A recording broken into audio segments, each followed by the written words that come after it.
একদম মানুষের দৌড় গোড়ায় যে আমরা খাবার পৌঁছাচ্ছি।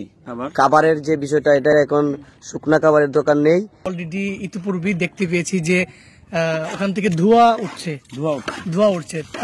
আগামীতে যদি কখনোই বন্যা হয় তাহলে যেন আমরা পূর্ব প্রস্তুতি নিয়ে রাখতে পারি। ওয়ালাইকুম রাহমাতুল্লাহি ওয়া বারাকাতুহু। আছি সুনামগঞ্জের একদম পানিবন্দী অবস্থায়। যদি এখন নৌকাটা ডুবে যায় তাহলে আমি সাঁতরাই যেতে পারবো। যদি সাঁতরাতে পারে না এরকম কেউ থাকে তাহলে তার হয়তো আরেক জায়গায় যাওয়া লাগতে পারে। আলহামদুলিল্লাহ আমরা সকাল থেকে কাজ করছি, একদম মানুষের দৌড় গোড়ায় যে আমরা খাবার পৌঁছাচ্ছি।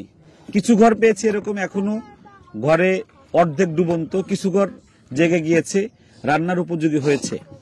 যারা ত্রাণ সামগ্রী নিয়ে আসবেন তাদের জন্য আমি একটু বলছি আমার এই আজকের অভিজ্ঞতাটা। শুকনা খাবারের প্রয়োজন এখানে এখন নেই। এখানে এখন চাউল, ডাউল, আলু, তারপরে তেল, শুটকি মাছ, তারপরে আপনার মশলা ইত্যাদি এই জাতীয় পণ্যগুলো এখন এখানে জরুরি বেশি। সাথে নগদ টাকা হলে ভালো হয়। এটা আমি প্রায় 100টা ঘরে এ পর্যন্ত গিয়েছি।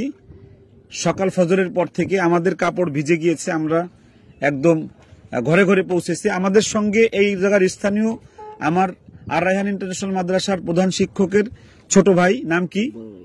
বড় ভাই কি নাম? জহিরুল ইসলাম আসে, সে আমাদের সঙ্গে ছিল। আমি তার কাছে একটু জানবো যে এখন এইখানে কোন জিনিসটা সবচেয়ে বেশি প্রয়োজন, শুকনা খাবার না কোন খাবারটা হলে মানুষের বেশি উপকার হবে বানবাসী মানুষের? জি, আমি এখানের স্থানীয় হিসাবে বলতেছি। ওই এলাকায় আমরা বন্যায় কবলিত কয়েকদিন, প্রায় সপ্তাহখানিক ছিলাম। এখন আমাদের প্রয়োজনীয় বিষয় যেটা, আমরা সবাই ঘরে ফিরতেছে। এখন ঘরে ফিরে আমাদের ঘরের যে অর্থনৈতিক অবস্থা, এখানে আমাদের মূলত যদি টাকা যেটা এটা আমাদের পায় তাহলে সবার ঘর ঠিক করার জন্য মানে খুবই উপকারে আসবে। আর খাবারের যে বিষয়টা, এটা এখন শুকনা খাবারের দোকান নেই।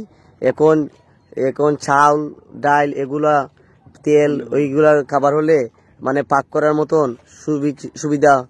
আচ্ছা, তাহলে আমরা ওনার মুখ থেকে যেটা জানলাম, আমার সাথে জুনাইদ আল হাবিব আছে। জুনাইদ আল হাবিব, তুমিও তো আমার সঙ্গে সকাল থেকে আমরা প্রায় 100টা পরিবারে আমরা পণ্য দিলাম। তোমার কাছে কি মনে হলো, এখন কি খাবার পাক করার উপযোগী হয়েছে তারা?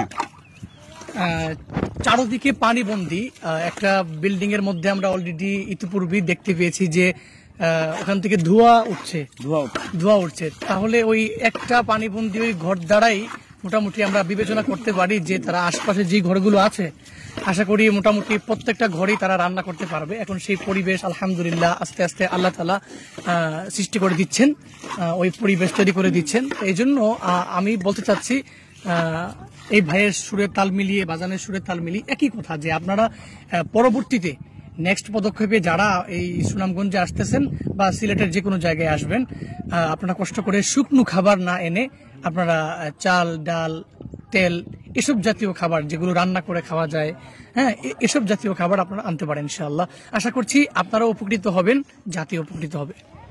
ভিডিওটা যারা দেখবেন শেয়ার করবেন যাতে সবাই জানতে পারে বিষয়টা। আর আমার সাথে রায়হান আছে, ও ছোট মানুষ, বড় হয়ে যাচ্ছে ধীরে ধীরে। রায়হান, তোমার কি মনে হলো যে শুকনা খাবার এখন বেশি প্রয়োজন নাকি রান্না করার পণ্যগুলো এখন বেশি প্রয়োজন? পানি প্রতিদিন 1 হাত করে কমছে, 1.5 হাত করে কমে যাচ্ছে পানি। আলহামদুলিল্লাহ পানি চলে যাচ্ছে, তবে এই পানিটা আবার গড়াচ্ছে যেদিকে, ওই দিকেও ত্রাণ দরকার, আমাদের ওদিকেও খেয়াল রাখার দরকার। যেদিকে পানিগুলো যাচ্ছে, যেমন নেত্রকোনা ইত্যাদি ইত্যাদি অঞ্চলগুলো। আমাদের এই পরীক্ষায় উত্তীর্ণ হতে হবে এবং ধীরে ধীরে আমরা দেখতে পাচ্ছি যে পানি কমছে মাশাআল্লাহ। এবং এটার থেকে আমাদেরকে একটু শিক্ষা নিতে হবে যে আগামীতে যদি কখনোই বন্যা হয় তাহলে যেন আমরা পূর্ব প্রস্তুতি নিয়ে রাখতে পারি, যে কি কি আমাদের প্রয়োজন, মানুষ যেন জানতে পারেন। তো ওই পরিপ্রেক্ষিতে মানুষ মানে যারাই আসবেন ওই পদক্ষেপ নিয়ে আসবেন, ওইরকম প্রস্তুতি নিয়ে আসবেন। আশা করছি ইনশাল্লাহ এটাই অনেক লাভজনক ফল নিয়ে আসবে।